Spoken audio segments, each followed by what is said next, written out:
como una unidad dialéctica, este binomio vida-muerte, lo que hacía que la muerte conviviera en todas las manifestaciones de su cultura y que su símbolo glífico apareciera por doquier, que se le invocara en todo momento y que se representara en una sola figura, y es lo que ha hecho que su celebración siga viva en el tiempo. Y es así una ardua tarea entender la muerte y su significado, labor que abarca momentos de innumerables reflexiones, rituales y ceremonias de diversa índole, lo que ha erigido el máximo símbolo plástico de la representación de esta.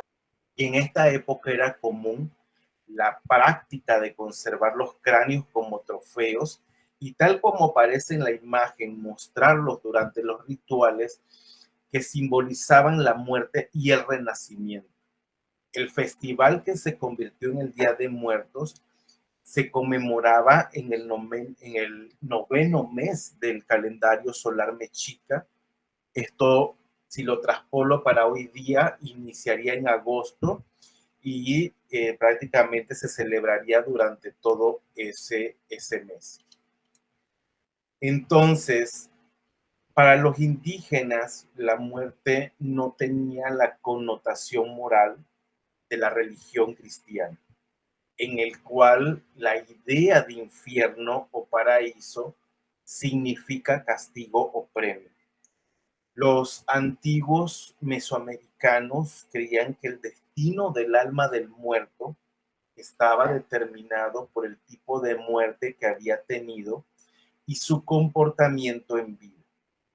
Por citar algunos ejemplos, las almas de las que morían en circunstancias relacionadas con el agua se dirigían al Tlalocan o paraíso de Tlaloc, los muertos en combate, los cautivos sacrificados y las mujeres muertas durante el parto, ya creo que se los había mencionado, iban hacia el Omeyocan, que era el paraíso del sol, presidido por el dios Huitzilopochtli, el dios de la guerra.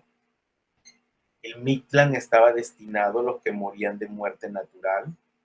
Los niños muertos tenían un lugar especial llamado el Chichihuacuaco, donde se encontraba un árbol de cuyas ramas goteaba leche para que se alimentaran.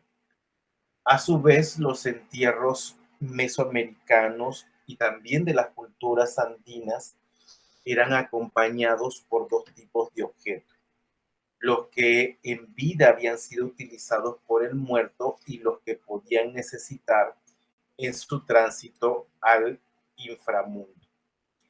Entonces, ya hacia la época colonial, todo lo que es el periodo colonial, siglo XVI, XVII y XVIII, en el siglo XVI, tras ya el asentamiento de los españoles, se introduce en Mesoamérica el terror a la muerte y al infierno con la divulgación del cristianismo, por lo que en esta época se observa una mezcla de creencias del viejo y el nuevo mundo.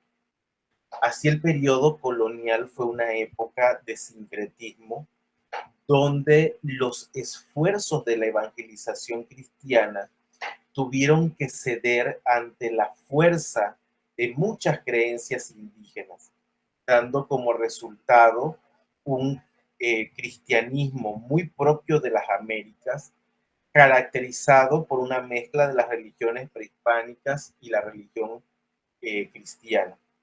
Y en esta época se comenzó a celebrar el Día de los Fieles Difuntos, cuando se veneraban restos de santos europeos y asiáticos en ceremonias acompañadas por arcos de flores, por oraciones, procesiones y bendiciones de los restos en las iglesias, y con reliquias de pan de azúcar, que son antecesores de las calaveras y el llamado pan de muerto. Ya hacia la época actual, el sincretismo entre las costumbres españolas e indígenas originó lo que es hoy la fiesta del Día de Muertos.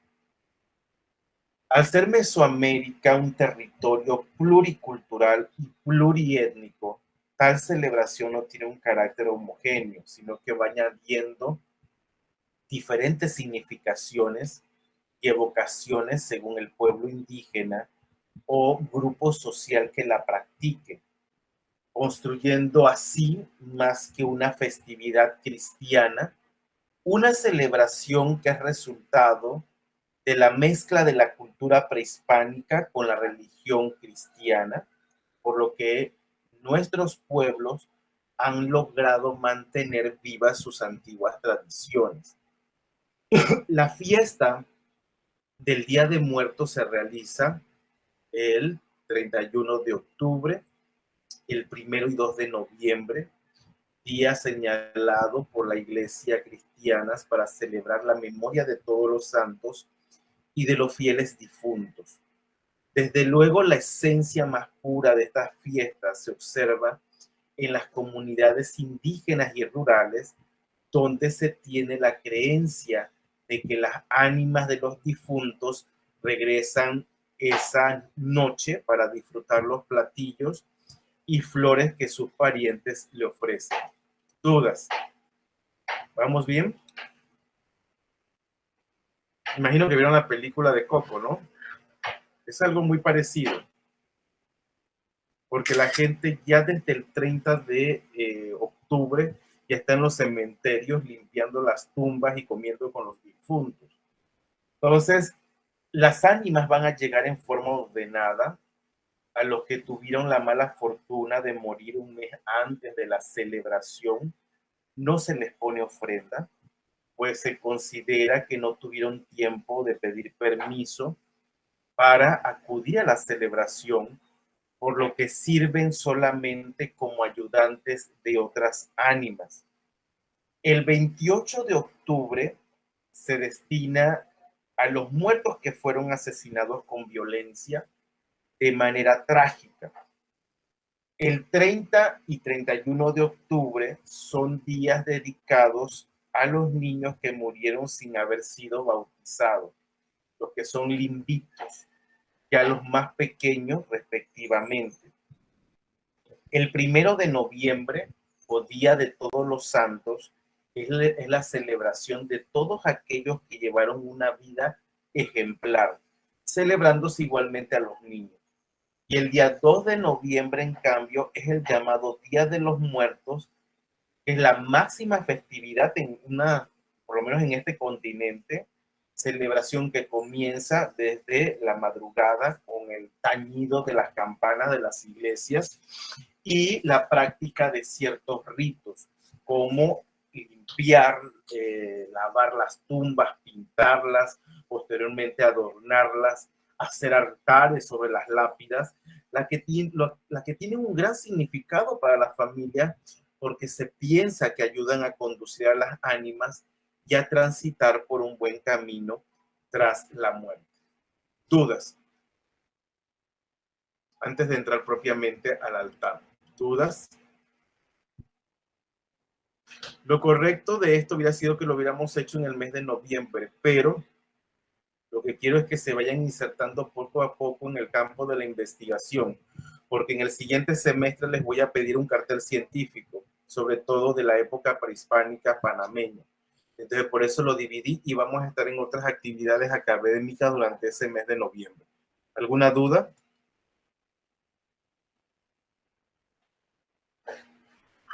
¿Todo bien hasta el momento? ¿Por qué están callados? Profe, ese altar de los muertos también se hace con mascotas, ¿verdad? Pero mascotas de objetos. O sea, usted puede poner los animales con los que más identificaba el difunto en su momento, pero ya iré hacia allá. Pero sí, se puede utilizar sobre todo el animal ejemplar, es el perro, que es el guía de las almas hacia el inframundo. Acuérdense que no piensen que el inframundo es el infierno, ¿eh? Esas ideas en el continente americano nunca existieron, ni el paraíso, así como lo concibe el cristianismo, ni el infierno. O sea, ellos tienen muchos reinos hacia donde van.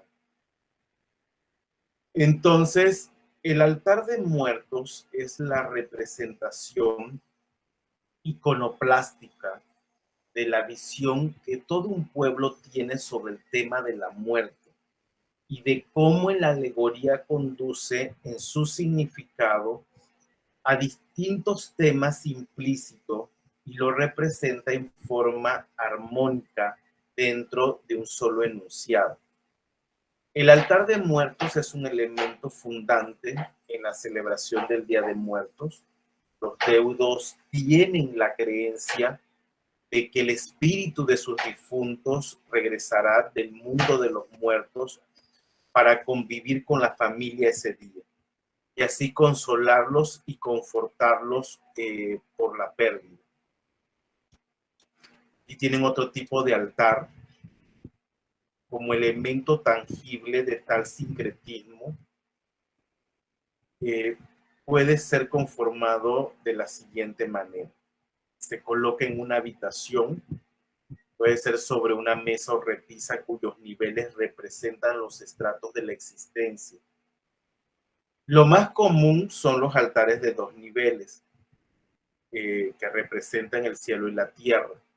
Yo lo que estoy pidiendo es el de 3 niveles o el de 7 niveles. El de 3 niveles representa el plano celeste, el plano terrestre y el inframundo. El de los 7 niveles, por un lado, puede representar los pasos necesarios para llegar al cielo y así poder descansar en paz. O bien puede estar representando los 7 pecados capitales. Ustedes ven allí uno de los altares tradicionales en la fotografía. En la elaboración se deben considerar ciertos elementos básicos. Cada uno de los escalones se forra en tela negra y blanca y van teniendo un significado distinto. Este, por ejemplo, que le estoy presentando es de 7 niveles. ¿Lo logran apreciar? ¿Se logra ver? Sí, profe. Muy bien. Entonces, en el primer escalón va colocada la imagen de un santo del cual se sea devoto. En el segundo se destina a las ánimas del purgatorio. Es útil porque por medio de él el alma del difunto tiene el permiso para salir de ese lugar en caso de encontrarse ahí. En el tercer escalón se coloca la sal, que simboliza la purificación del espíritu para los niños del purgatorio. En el cuarto, el personaje principal es otro elemento central de las festividades del Día de Muertos, el pan, que se ofrece como alimento a las ánimas que por ahí transitan. En el quinto se coloca el alimento y las frutas preferidas del difunto. En el sexto escalón se ponen las fotografías de las personas ya fallecidas y a las cuales se recuerda por medio del altar. Y por último, en el séptimo escalón se coloca una cruz formada por semillas o frutas como naranjas, limones, lima, tejocotes, etc. Hay muchas frutas que ustedes pueden utilizar para representar ese séptimo escalón. ¿Se entiende? Acuérdense que nuevamente les dije, ustedes no tienen que gastar plata. Usted lo arma a partir de los elementos que tienen en su casa. El grupo va a elegir una casa donde armar el altar y van a hacer la grabación como tal. ¿Estamos bien? Todo lo demás de ahí en adelante que usted comience a armar y colocar va a depender de su imaginación. No se olviden, como les digo, hay un concurso de por medio. Aquí tenemos otros ejemplos.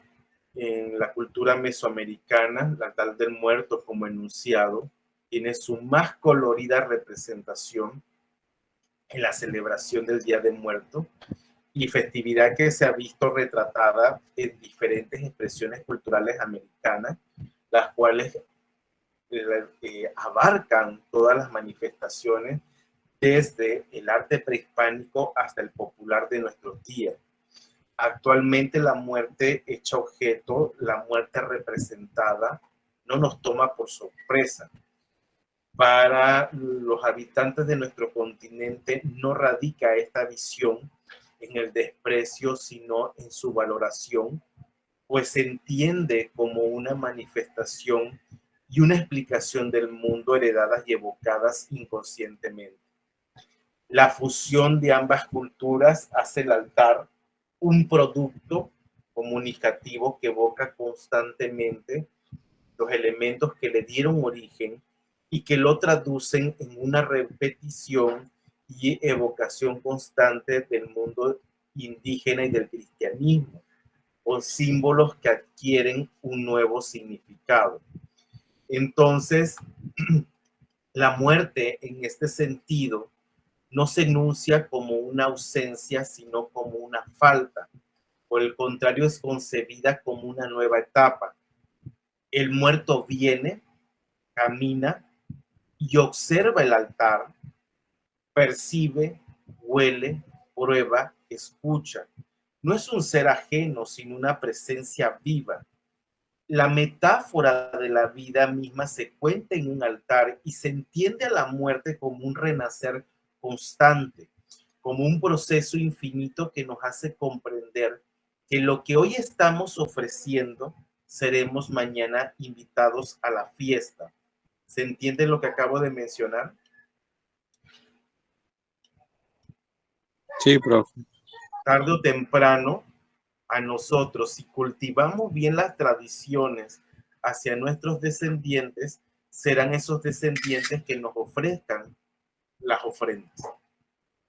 Entonces, en el altar o en esta tradición de los muertos, se rinde tributo a nuestros seres queridos a través de usted los elementos que vaya colocando en ese altar, las cosas favoritas del difunto. Pero hay elementos esenciales que hay que ir colocando. Por lo menos las velas que están representando la luz que alumbra el camino del difunto hacia el más allá. La ofrenda, esta debe contener los alimentos favoritos del difunto. El camino, que debe haber un camino que permita volver al difunto para recibir la ofrenda y este mismo lo devolverá. Por lo regular el camino se hace de flores, no importa, por lo regular hacia Guatemala y México utilizan sobre todo el cempasúchil. Un perro, por lo regular yo lo he visto en las ofrendas como el perro negro y el búho también lo he visto. Cuidan el camino y ahuyentan a los malos espíritus, además de acompañar al difunto para que éste no se pierda. La sal que sirve como purificador, impide que el espíritu no se corrompa en su viaje de ida y vuelta y así pueda volver el año siguiente.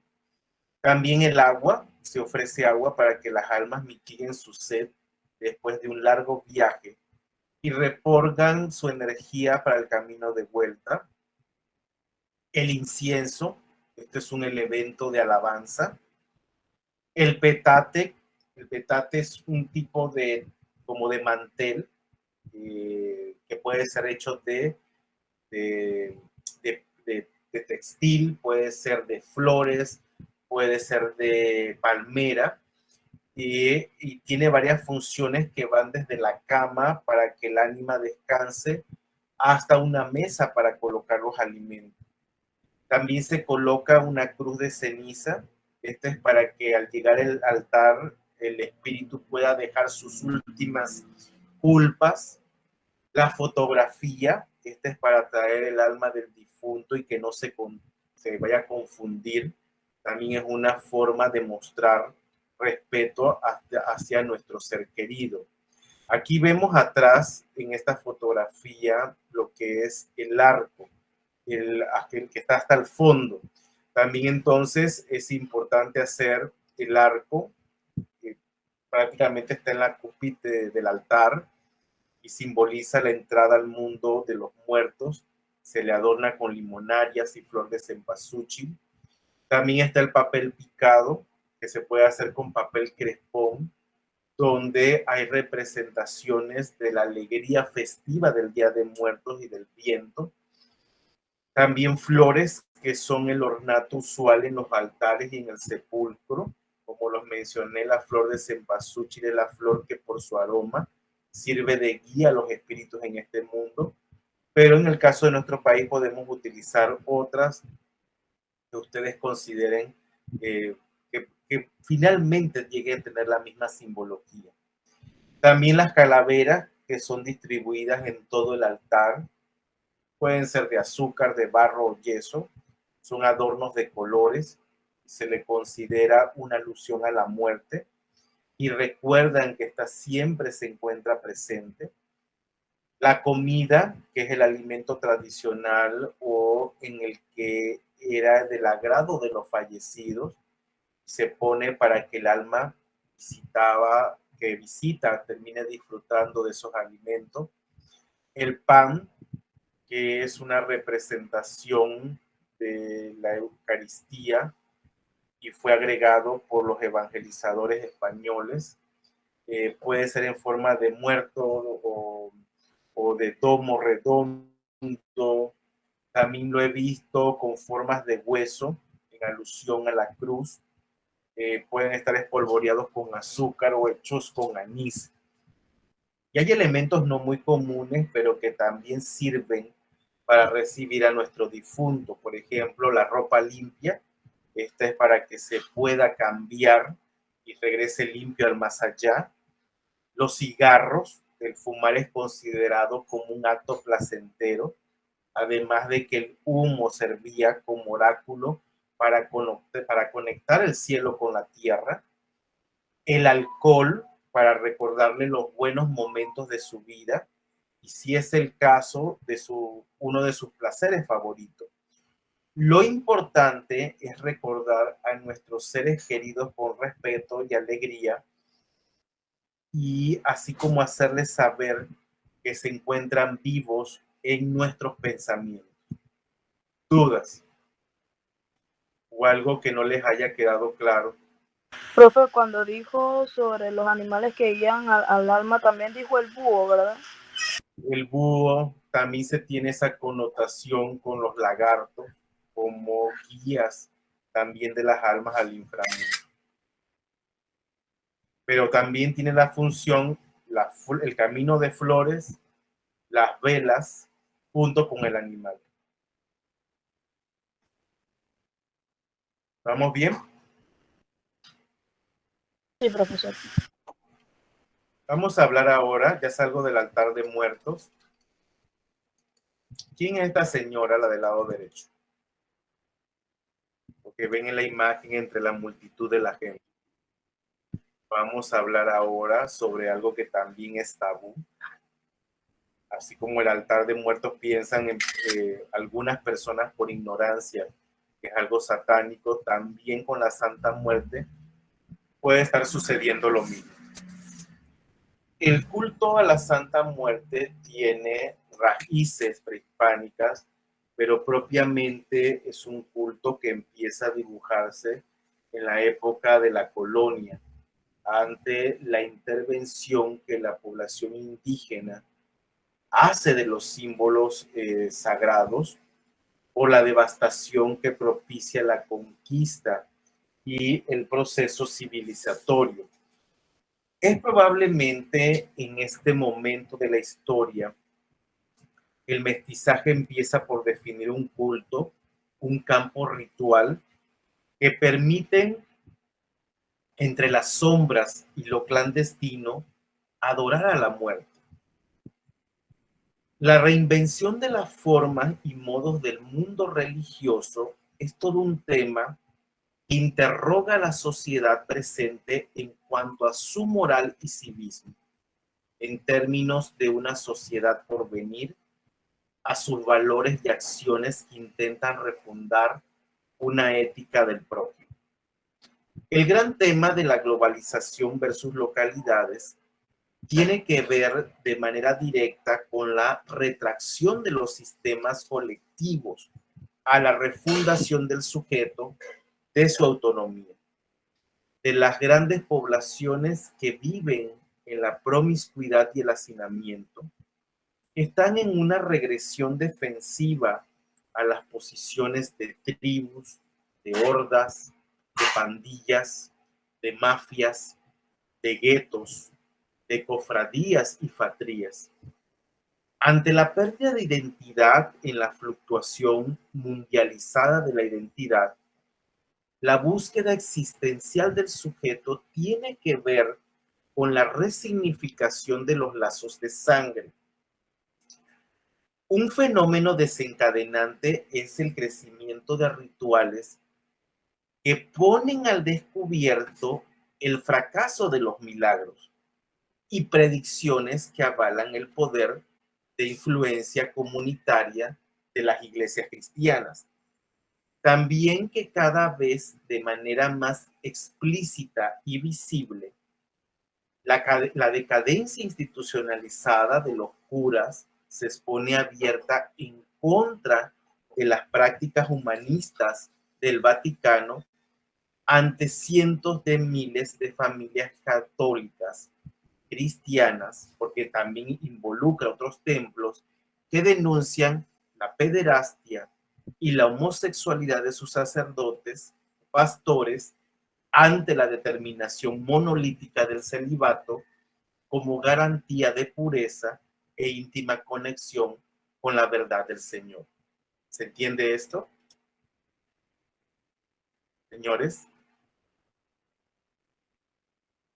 Sí, sí, profe. De estas cosas, muchas de las gentes que son vecinas de la clandestinidad, que comparten asesinatos, robos, prostitución, drogas y cárcel desde hace varias generaciones, lo pongo entre comillas, y como dicen coloquialmente, están hasta la madre. La inversión del mundo religioso consiste en la expropiación de imágenes y de los sistemas de orden simbólico tradicional. La reapropiación de las matrices de producción de sentido son tomadas como los modos del mundo religioso, que le dan autonomía al proyecto comunitario con tal recuperación de objeto.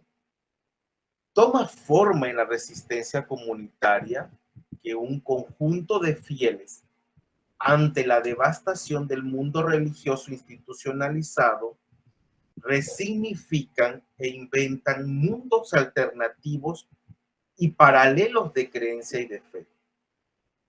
Ante el intento de reacreditación de los dogmas de las iglesias cristianas, de la probidad de sus ministros, obispos, cardenales e incluso hasta representantes del Papa. Ante esta decadencia visible y explícita, el dominio de la religión sobre la cosmología del ciudadano común, resurgen, se articulan y se reinventan nuevas formas del mundo religioso que tienen que ser imaginadas en negación a la organización institucionalizada o institucional de la jerarquía de los santos, aprobada por la Santa Madre Iglesia.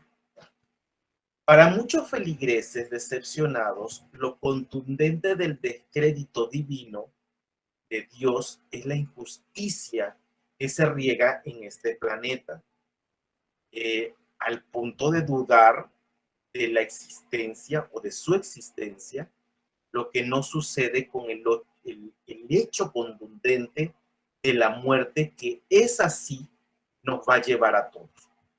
¿Se entiende este discurso? Sí, profe. Entonces, antes de la llegada de los españoles, la territorialidad de la muerte era un pasaje a otro mundo. No estaba afectada por la educación sentimental cristiana, no era un debacle de la vida personal ni una tragedia griega que azotara el umbral de los imaginarios románticos, y tampoco fue la base de la conciencia del sentido de la vida moderna.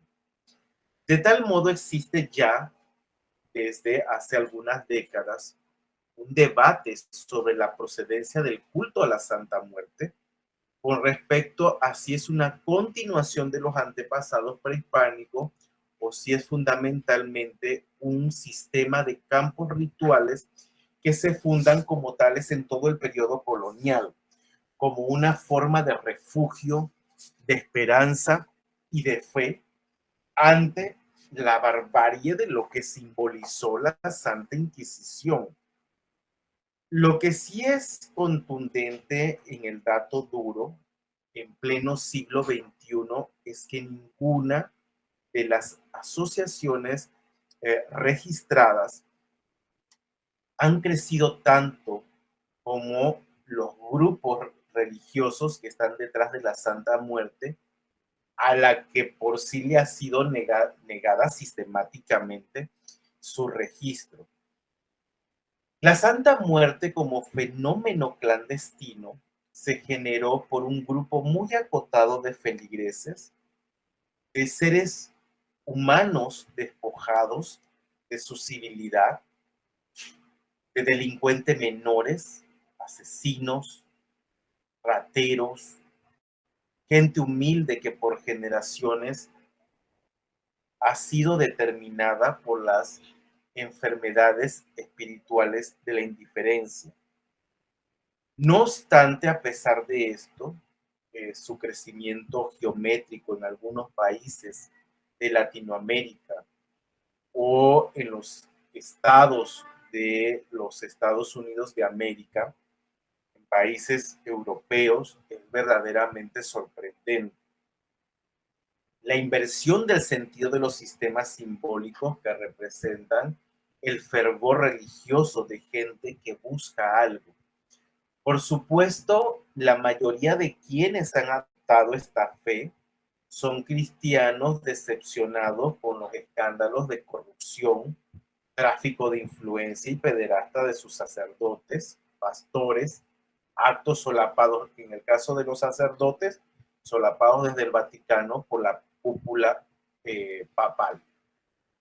Entonces, los oficios de taxistas, de comerciantes que buscan protección ante la inclemencia de la noche, veladores, patrotes, prostitutas, marihuanos y anexas, son esa población itinerante de los destinos abandonados del Señor y de su comitiva institucionalizada de santos y que se encomiendan en un acto de rebeldía y de profanación de los símbolos sagrados y que enarbolan a la Santa Muerte.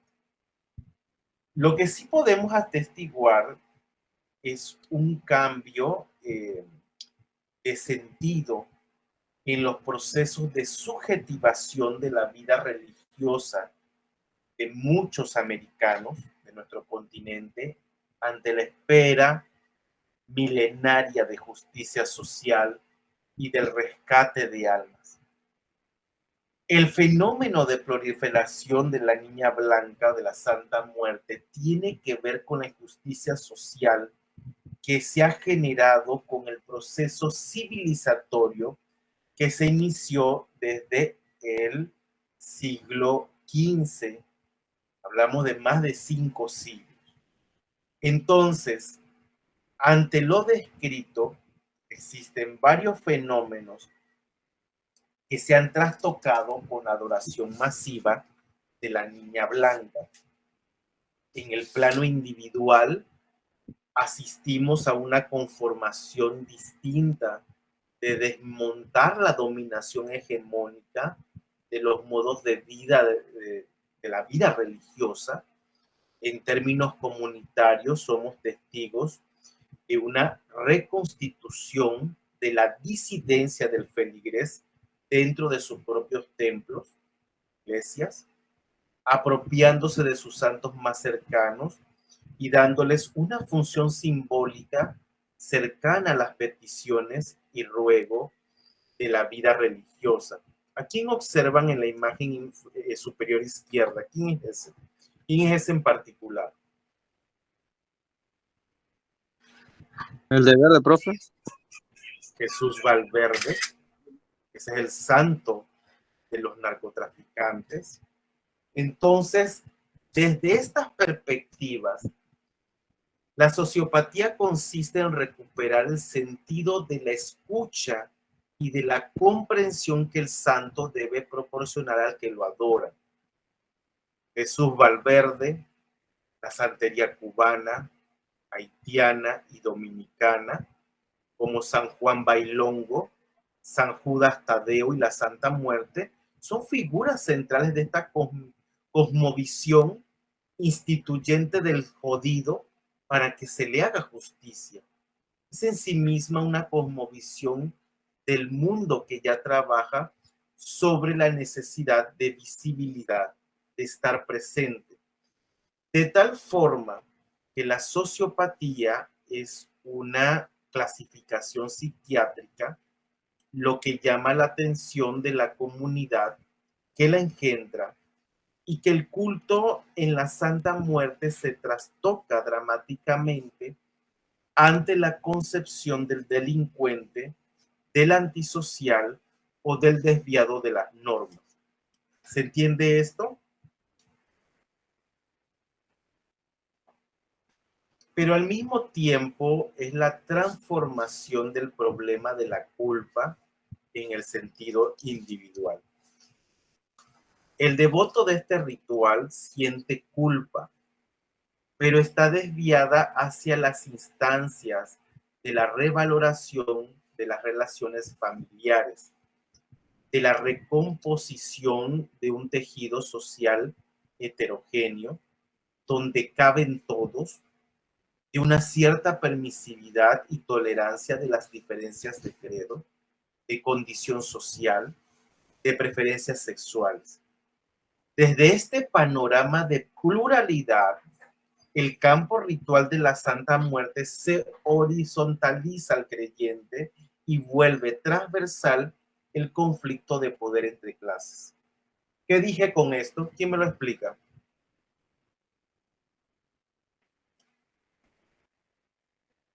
¿La Santa Muerte es para algunos o es para todos? Y no se queden callados, señores, participen. Va dependiendo, profe, de cómo te han enseñado, pues, cómo ves la muerte. Si es un paso hacia una mejor vida y otro es que vas al infierno, te va mal, pues así. ¿Quién más?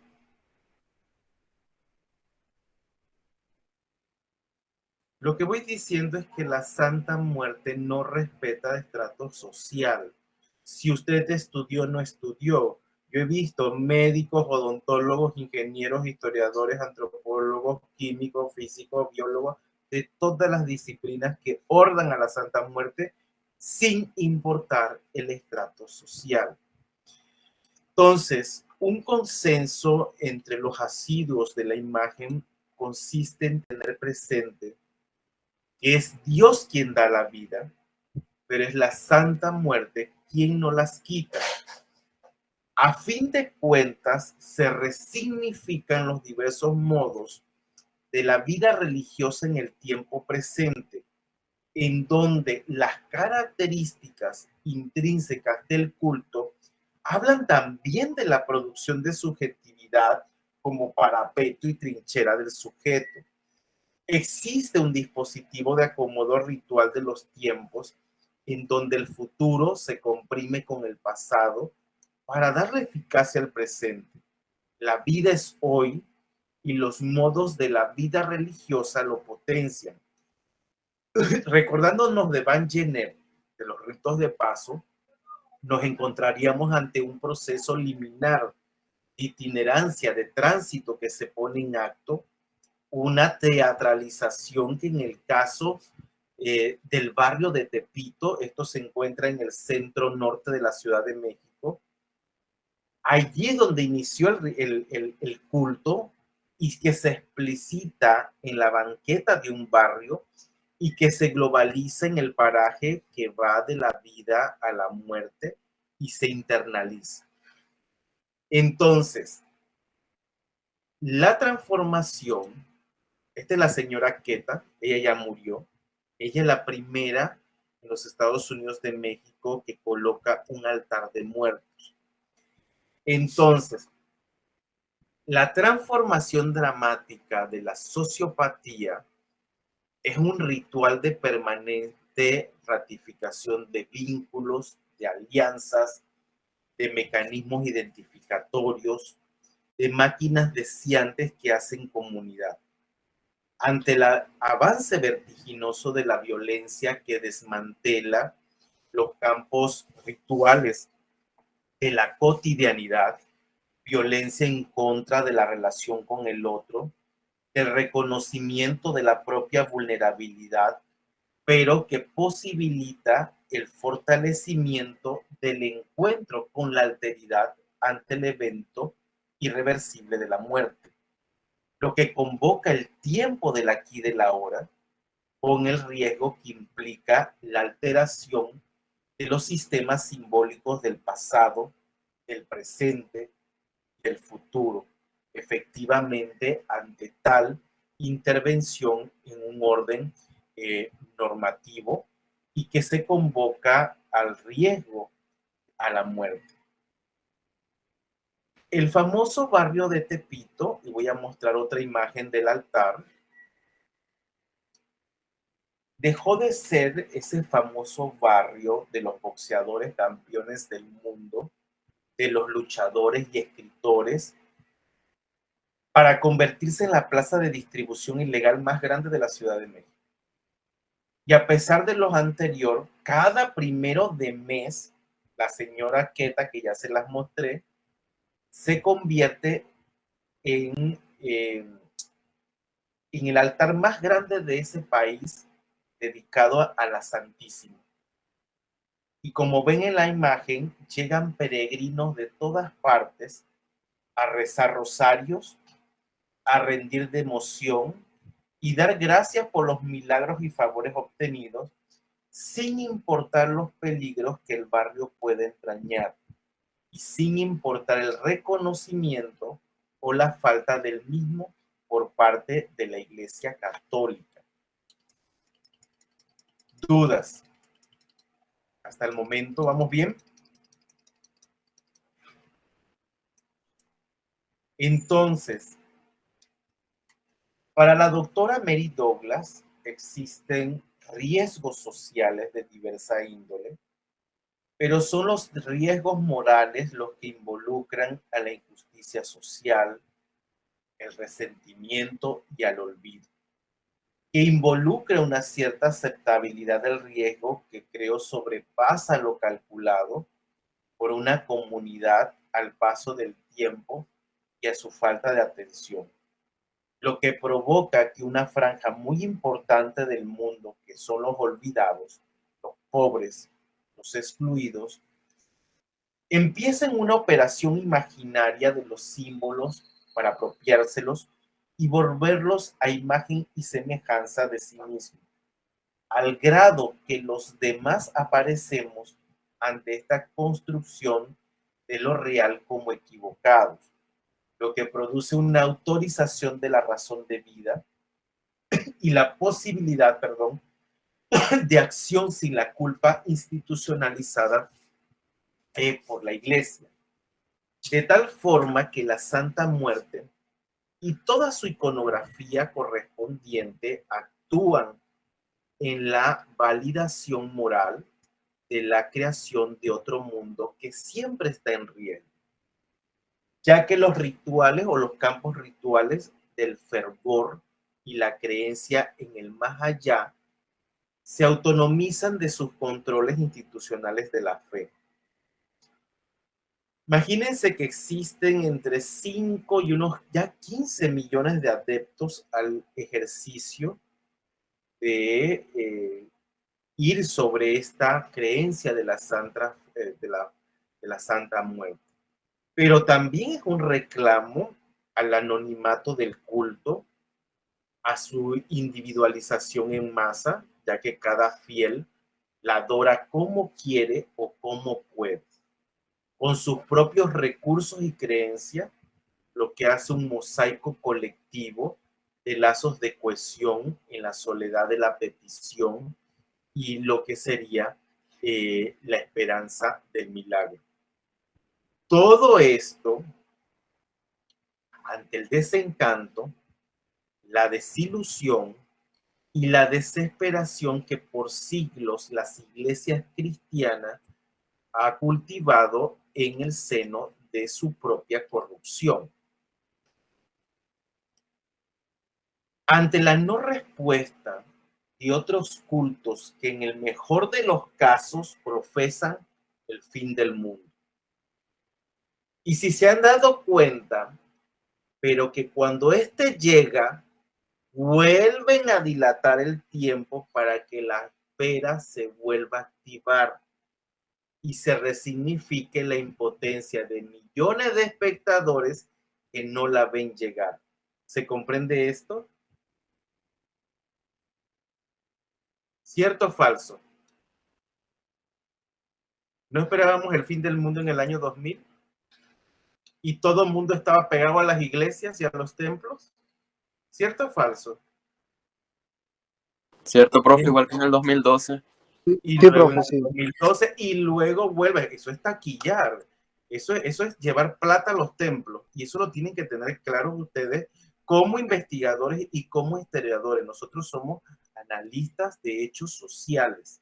Analicen, señores, siempre lo que hay a su alrededor y no se compren todo lo que les dice el discurso. Si no, no van a ser investigadores. ¿Se entiende esta reflexión, señores, para todos? ¿Vamos bien? Oye, pero hablar con ustedes es difícil. Sí, profe. Sí, Muy bien. profe. Tal vez por esto multitudes enteras han empezado a tomar el riesgo del culto y establecen el campo ritual en los espacios abiertos de lo público. Y este vivir en el riesgo implica para miles de seres humanos no solo una inversión de sentido de la arquitectura urbana o de las comunidades de provincias, ya que los altares de la Niña Blanca o de la Flaquita o de la Santa Muerte salen de sus escondites más íntimos o personales a las calles en busca de sus adoradores que crecen en forma geométrica, en una toma de los espacios colectivos, en la territorialización de un campo ritual específico, una delimitación de dominios y establecimiento de los lugares sagrados que tienden a multiplicarse en la itinerancia del lugar de todos. Y esto es un tipo de religión herética.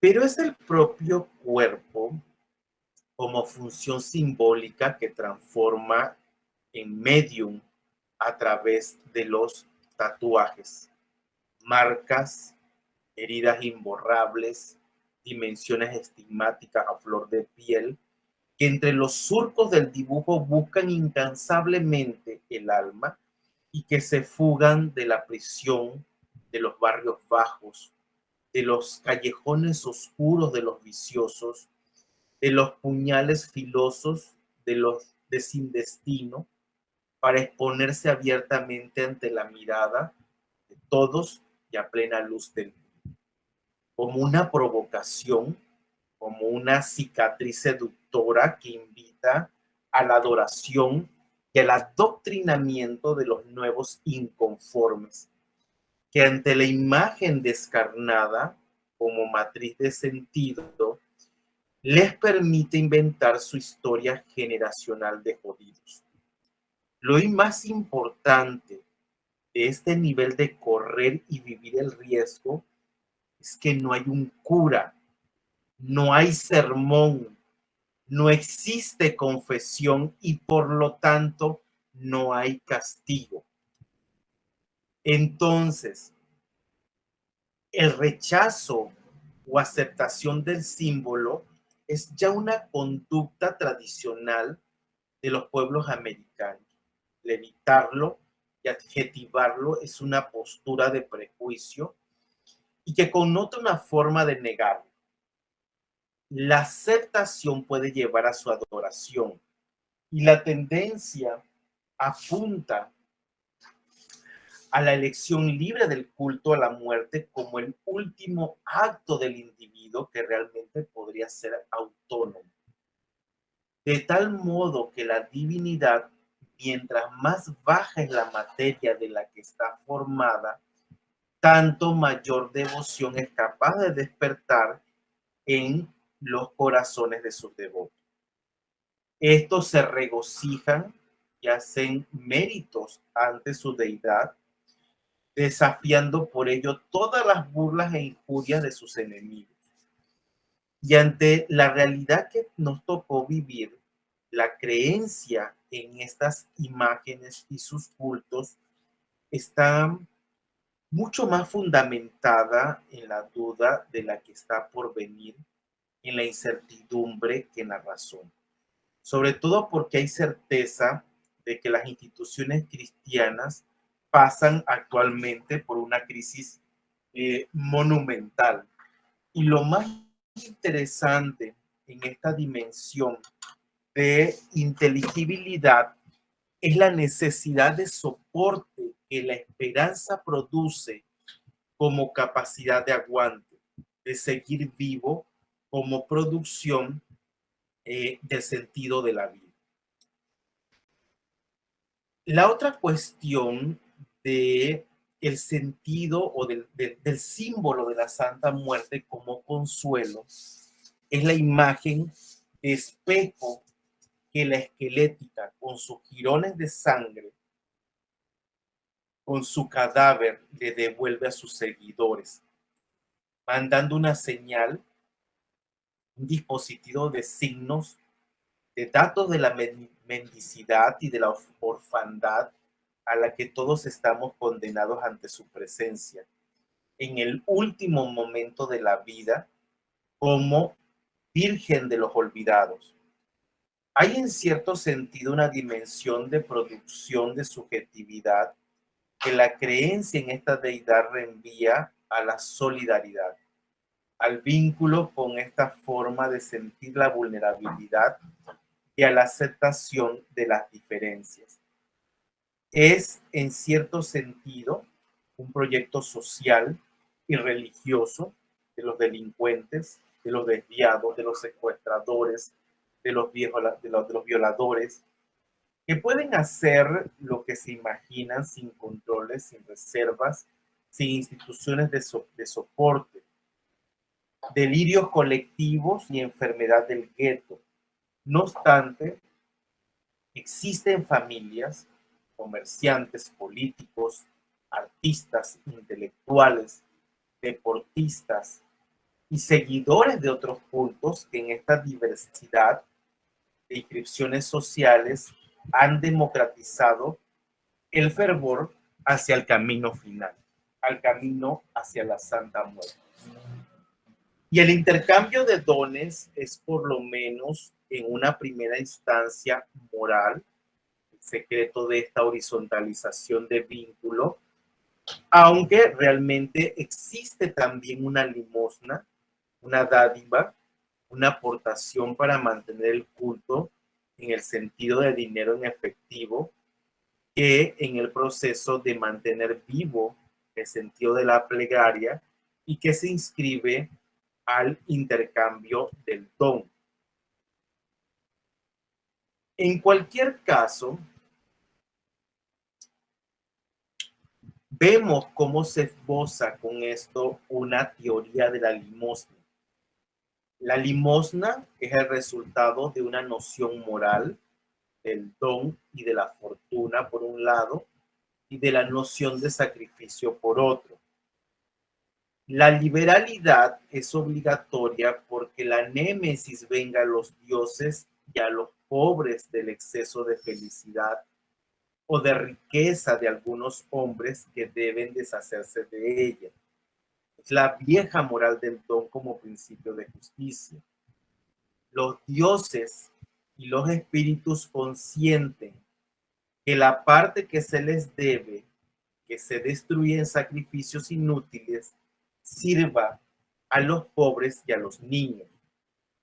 Dar, recibir y devolver es una pulsión maquínica de de los taxistas, se interpone al paso de los homicidas, deja su escondite de prejuicios y de atavismos culturales y se le atraviesa a todos los transeúntes sin las barreras arquitectónicas de las construcciones frías, oscuras, imperiales. Como es verdaderamente la muerte, está en la calle, en un accidente de un autobús, en un desastre masivo, en una masacre colectiva, en un secuestro, en un cuerpo decapitado, en las fosas clandestinas. Por lo tanto, es omnipresente. Está en todos los lados y cuando nadie se le espera. ¿Se entiende esto? ¿Vamos bien? Sí, profesor. ¿Alguna duda hasta el momento? ¿Qué noción tenían en torno a ella? ¿O qué piensan en torno a ella? Señores, señoritas, ¿qué piensan en torno a la Santa Muerte?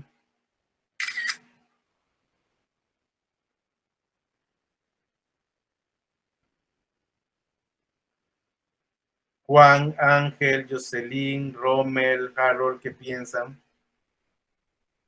Bueno, mi concepto está que es algo que no se puede detener. Y es como usted dijo, se encuentra en cualquier lugar y en cualquier momento. Sí es.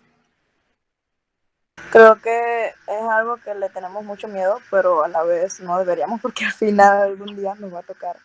Creo que es algo que la mayoría de personas temen. Y es lo que yo les decía en las primeras clases. Es importante que a nivel de educación nos hablen de la muerte. Porque llegado el momento, todo mundo, yo lo he visto con familiares y amistades, entra en una desesperación porque no sabes para dónde vas, cuál es el paso, qué es lo siguiente. Y a nivel científico no hay ninguna explicación hacia dónde vamos después de la muerte. Entonces, a pesar de que el culto a la Santa Muerte está fuertemente relacionado con la delincuencia organizada y con la reformulación de las sociopatías a las que hemos venido hablando, son actualmente las grandes comunidades que con el trasiego de la droga han sido tocadas en su vida cotidiana, en sus tradiciones y rituales, porque no solamente afecta a Estados Unidos, sino que la tradición se ha ido hacia todo México y buena parte de Centroamérica, incluso hasta llegando hacia América del Sur. Esto plantea en el panorama analítico del proceso de difusión del culto una entrañable relación entre la penetración del narco en las comunidades y la adoración a la Santa Muerte. La violencia social, la contraviolencia de las comunidades de base que sostienen a los capos y la degradación de los símbolos religiosos, entre muchas otras cosas, han permitido la difusión del culto, de los rituales particulares y de la organización de la adoración a la Santa Muerte. Cuestión que también ha trastocado las redes sociales, los sistemas de comunicación que están asentados en la radio, la televisión, la prensa, el internet, el Twitter, el Facebook.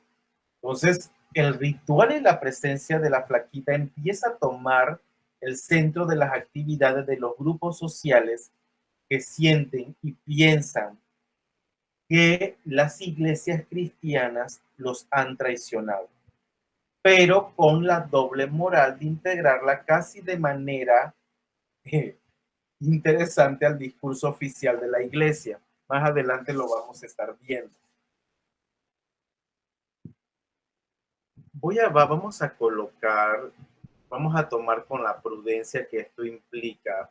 Vamos a ver ahorita la imagen de un cadáver porque yo sigo con el discurso. Si usted no quiere verlo, tápese los ojos o ponga la mirada para otro lado. ¿Estamos de acuerdo? Profe, Dígame. una pregunta.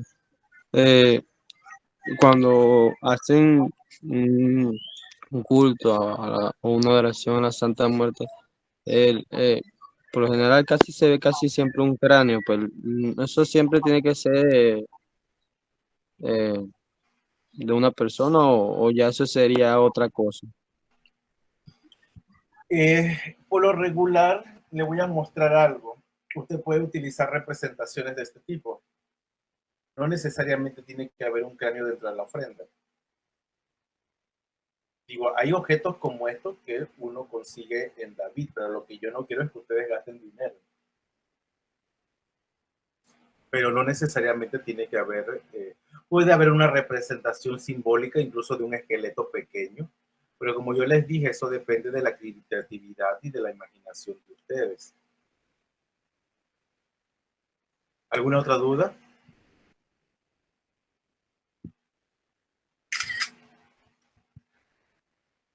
Vamos con la pregunta. ¿Por qué adoramos a la muerte? Vamos a hacer una reflexión. Véanse las primeras páginas de todos los diarios de Latinoamérica. Estamos ante la iconografía que procura la muerte de la manera más violenta, de la manera más cruel, de la manera más inconcebible. Y la pregunta nuevamente sería, ¿cuál es el mensaje? A los niños no se les permite ver imágenes pornográficas con senos y cuerpos voluptuosos, pero en todos los noticieros televisivos y periódicos se muestran cuerpos decapitados, mutilados, inundados de sangre. Entonces, hacemos la pregunta, ¿la violencia es voluptuosa o la voluptuosidad es violenta? ¿La región sexual que identifica la violencia es una violencia de Estado? ¿Cómo podemos entender la violencia contra el cuerpo sin una violencia contra la integración sexual del individuo? ¿Entienden esta reflexión, señores? Lo que acabo de hacer. Señores, despierten, a ver, hablen. Uy, tengo unas ganas de ir a presencial, ustedes no saben. Voy a pelear por ir presencial porque ahí van a hablar. A ver. Profe, repítalo de nuevo. ¿Cómo que repítelo de nuevo? A ver, ¿dónde estaba? A ver, yo quiero reflexiones, no preguntar de nuevo. Profe, una vez un caso, un amigo así estaba como, pero era el familiar, pues que estaba en cosas malas. Él una vez dice que él iba a robar y en un momento vio como una sombra de muerte así y él sintió que la muerte lo estaba siguiendo, pues. Y él dijo que bueno, eh, voy a pensar que es algo positivo, pues, que mejor no voy para allá. Y a veces que el punto de vista uno lo ve, si ve pues la muerte como algo que se puede evitar, pues, o puede ser, se puede hablar o intercambiar algo para que uno pueda seguir viviendo entonces, o incluso después de la muerte, estar en un mejor lugar. Digo que se puede pensar de otra manera. Claro. Cuando ocurre un accidente aquí en David y hay un muerto, ¿qué es lo primero que hace el ser humano? Tomar fotos. Tomarle fotos y crear morbo. Y hay hasta niños presentes. Fíjense esa contraposición en el discurso. No pueden ver pornografía, pero sí pueden ver la muerte. Es curioso cómo está nuestro sistema educativo. Entonces, la violencia es violencia libidinal, es un atentado a la vida, a la capacidad de elegir, a la necesidad de libre tránsito. Es un atentado a la sexualidad del sujeto cuando se muestran las imágenes, perdón, las imágenes de cuerpos mutilados. Entonces, la Santa Muerte es un bálsamo en contra del atentado del cuerpo. Todos somos cadáveres ambulantes de esta devastación y la fervorosidad es la única posibilidad de conservación del cuerpo. La ritualística de la Santa Muerte es un principio libidinal, es en sí misma la recuperación del ícono desde el punto de vista psicoanalítico y en términos de la relación muerte y sexualidad. Lo más interesante es cómo ha corrido esta imagen, este culto, este campo ritual por toda Latinoamérica. Lo que nos posibilita la pregunta: ¿qué está pasando con la esperanza que tenía su soporte religioso en las iglesias cristianas? Actualmente existen adoratorios de la Santa Muerte, como les digo, todo nuestro continente. Es una de las profesiones de fe que más se han desarrollado actualmente. Entonces tenemos que preguntarnos por qué el sentido de la muerte nos ha ganado la existencia. Perdón. Momento, por favor. Voy a leerles este testimonio que nos dice lo siguiente. La muerte es de todos, no necesita de sacerdotes ni de iglesias. Una vez vino una muchacha a pedirme que le hiciera un trabajo. Me dijo que le estaban cobrando por una vela preparada 70 pesos y que ella quería que yo le diera una de mi tienda. Le dije: mira, esta cuesta 26 pesos. Te está engañando con las velas preparadas. Lo importante es tu fe. Ahora dime, ¿cuál prefieres? ¿La de 70 pesos o la de 26? Tomó la más barata y, como dice el texto, se puso a rezar. Entonces, ¿qué piensan de esto? ¿Qué opinan? Por eso lo vemos en todos los lados.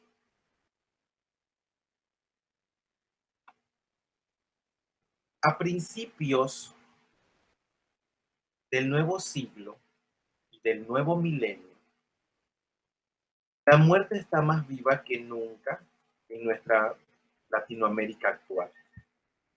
Ha cobrado vida dentro del mundo religioso y se ha entronizado fuera de los templos, de las jerarquías eclesiásticas.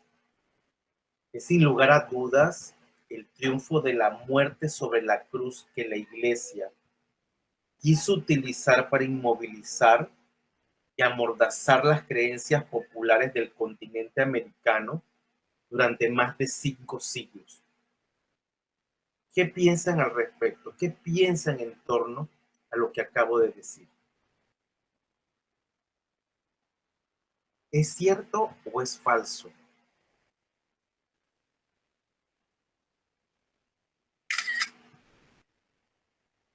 No se queden mudos, que me comienzo, vea, créame, pónganse las pilas. ¿Qué piensan, señores? Tienen que comenzar a formar este perfil de investigador y de reflexión, sin miedo. Todos vamos a morir siendo ignorantes, todos, sin excepción alguna. Y es preferible dar una opinión aquí, donde uno se va a enriquecer y va a construir un conocimiento. Así que, ¿quién dice yo de lo que acabo de decir? Caitlin, adelante.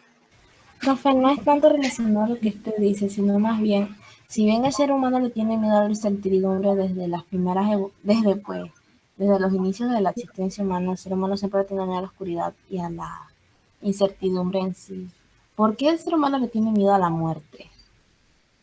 Pero es que le digo, en la antigüedad no se tenía esa percepción. Eso llega con las concepciones de la llegada de los españoles, del cristianismo.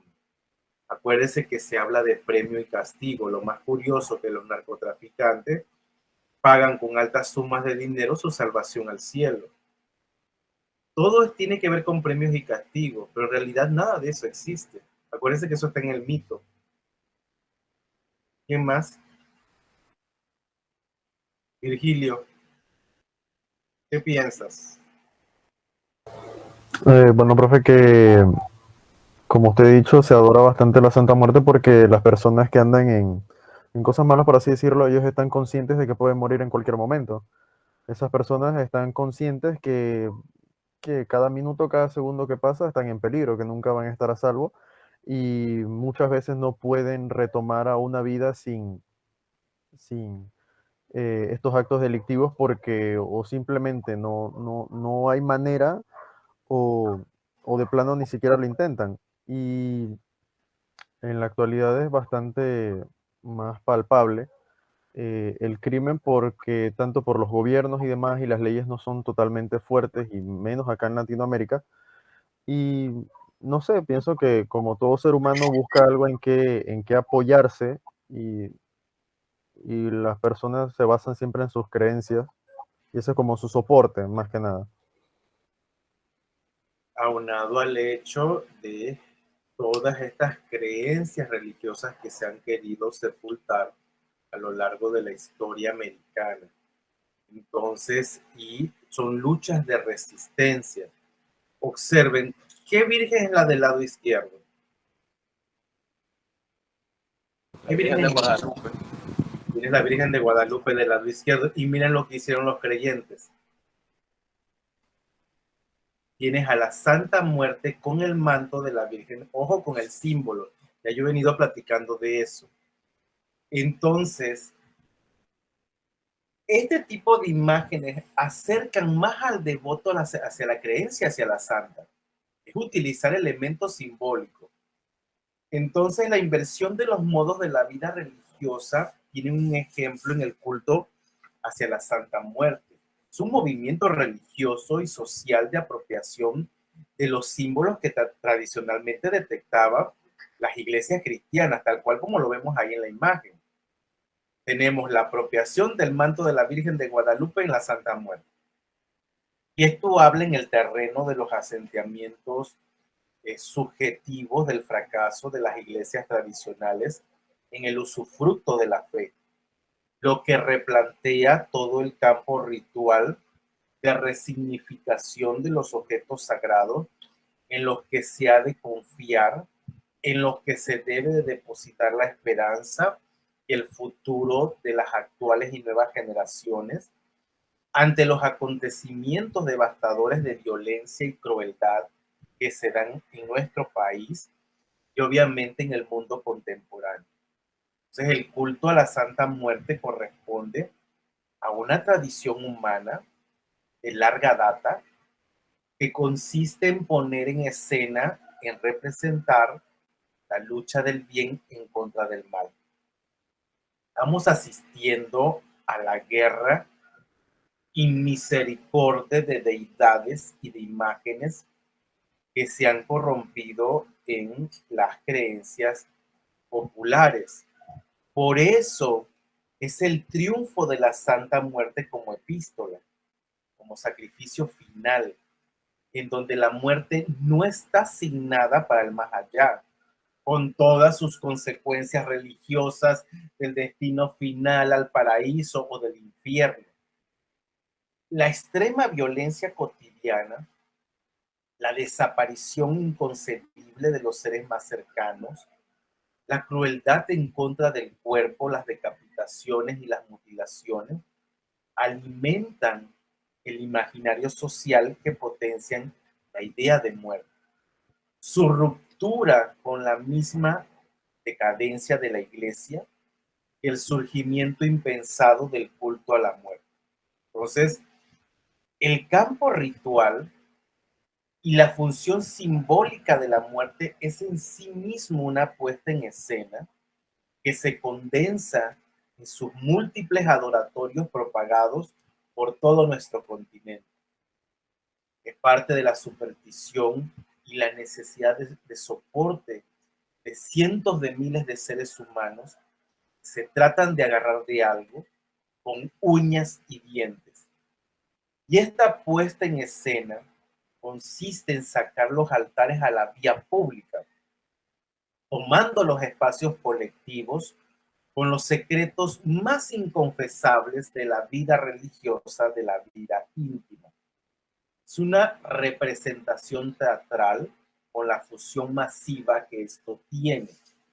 Es un simulacro que contiene una gran dosis de verdad, de transformación del ordinario, de lo cotidiano y de los círculos normativos de la expiación de la culpa, pero que al mismo tiempo es una intervención en el sistema simbólico de la organización institucional del cristianismo, aunque los mismos creyentes en la muerte no se atrevan a pasar encima del poder milenario de Jesús. Entonces, hay una oración, aquí está. Fíjense lo que hacen, quiero que la analicen, es una cadena de oración que ellos realizan tomado de la mano. Dice lo siguiente.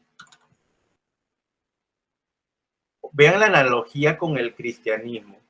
Santísima muerte, sálvanos de todo mal y llévanos siempre con bien, obteniendo alivio y progreso espiritual para nuestros padres, hermanos, parientes, amigos y enemigos. Salud para los enfermos, luz para los espíritus atrasados y malos de los que estamos rodeados. Sé el pastor para los que están perdidos por las malas influencias. Ten misericordia para las almas que sufren olvidadas por la costumbre y que solicitan nuestra oración. Ten indulgencia para los que siguen en las cárceles y presidios. Ten perdón para nuestros perseguidores. Amén. Gracias, Madre Muerte, que nos escuchas. Gracias por estar presente y por cómo nos das todo lo que te pedimos y nos los haces posible al concedérnoslos con tu poder infinito, pues todos y cada uno imploramos por él. Contigo voy, Santísima Muerte, y en tu poder confiado, poniéndome en ti amparado. Mi alma volverá segura, dulce Madre, no te alejes. Tu luz de mí no apartes, ven conmigo a todas partes y nunca me dejes. Verdad que me proteges como una verdadera madre. Haz que nos bendiga el Padre, el Hijo y el Espíritu Santo. Amén. Ave María Purísima, sin pecado concebido, y usted se sigue. ¿Qué piensan? Ahí no me comiencen otra vez. Se parece bastante, profe, al de la Ave María, como dice María, Jesús. Hicieron una adaptación, ¿se dan cuenta? ¿Y ven algo de malo en la oración? Es la pregunta de los 100,000 pesos. ¿Ven algo de malo? No, profe.